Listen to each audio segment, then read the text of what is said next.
Welcome back to Vintage Steel Garage.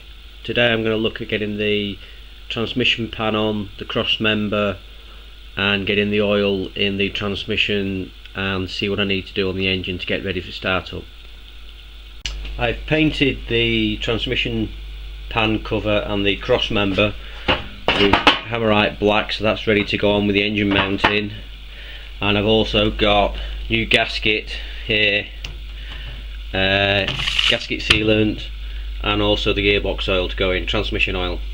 Right, the transmission oil is recommended, it's DX3, which is Decron 3. You can buy 4 and 5 with synthetic properties, but I'm going to stick to the 3 which is recommended, because you've got to remember these 727 gearboxes were built in the sort of late 60s, 70s, and this was the oil that was available then. Now this is 5 litre container.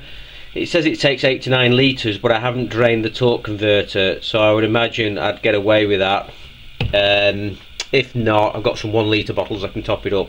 So what I'm going to do, first of all, get the cross member in place before I then get under and put the transmission pan in. Let's get that in place, and then we can look about getting the gasket on.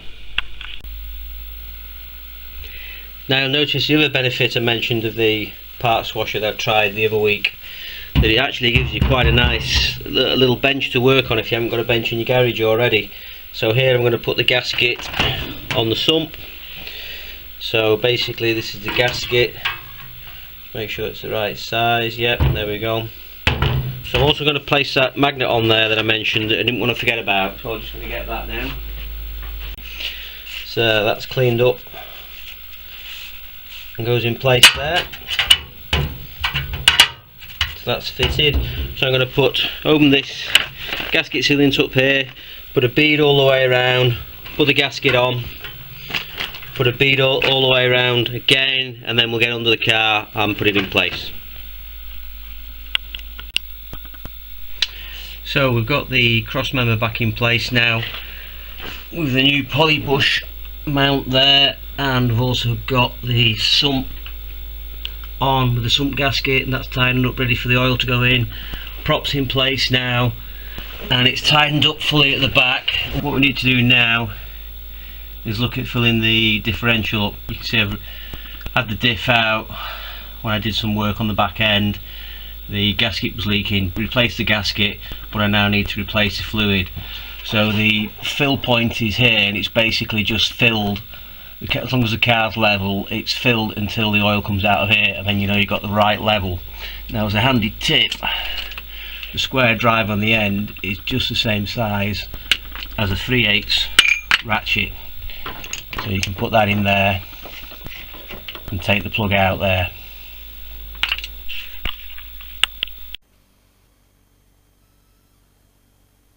Now, a tip here with the oil is it's cheaper to buy it in the 5 litre drum like this. However, if you get it in the 1 litre drum, it comes with this handy pouring spout.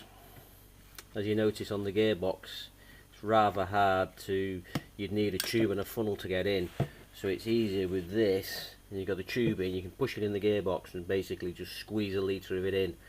But it's dear to buy in this, so what I would always do, buy a litre like this, keep hold of the drum. I've already put a litre in, fill it up from the 5 litre one, which is cheaper, put it into there and then squeeze that in, and you basically just fill it till it comes out the hole.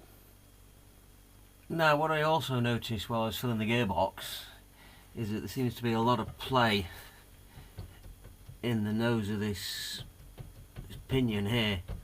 There's quite a lot of movement there, which I don't think's right. So what I'm going to do, I'm going to take the prop off again and have a look and check that the nut in there is tight, and see what that looks like. Now, this is a classic case. Now I've got the prop back off of either picking up an unfinished restoration project or doing a restoration project yourself and forgetting where you were up to 2 years ago. You can see this here, having got the prop on, I was only just filling the oil up in here, and as I was just waiting for the oil to drain in, I just got hold of the prop and I could move it, and you can see clearly, you can see it rocking there. You can hear it. So this nut needs to be tightened up. So I'm going to try and somehow stop this from rotating while I might try something through like that will just lock it in place, so I can then get bolt in. Right, let me try that. Right, I managed to get this tightened up nice. Got my 2-foot breaker bar on it, got the handbrake on, got it really nice and tight, and now there's no play in it whatsoever. So really, this just shows you, basically, don't take anything for granted, double check everything just before you go out. If that, with a 360 5.9 litre engine, if I'd have given it any beans at all, it would have just wrecked.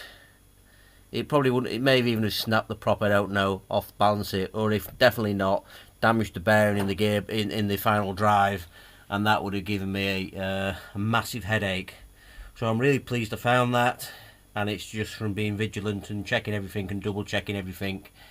Like I say, especially when there's been a bit of time in between you building it, stripping it and rebuilding it, or buying a project that's ready for restoration.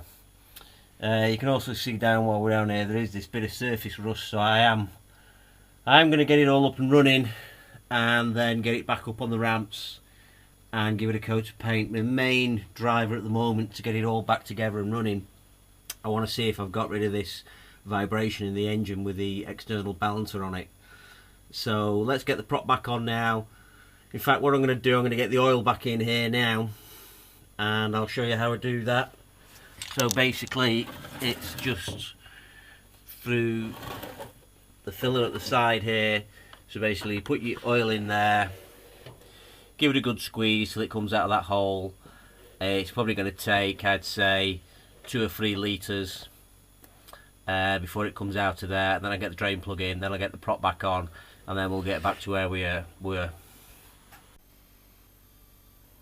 Okay, prop back on now, and you can see that plate that I had there has now gone. So that's nice and tight, there's no play there at all. Grease the prop up on the UJ, although I think I remember if it said there was some damage here where it looks like someone's hit the end of it trying to get the prop actually into the transmission. So I think I'm going to have to take the prop off again and get some work done on this, but that'll do for a test run down the road, see if I got rid of that engine vibration. So that's one job done, pleased with that. Right, so first time in about 2 years I've actually got some jobs crossed off. So I've actually replaced the gear pan seal, which is good, and I've filled the final drive. So next up is fill the gearbox, check some of the connections around the engine, and hopefully I'll be able to get the engine fired up. So until then, I'll speak to you soon. Bye.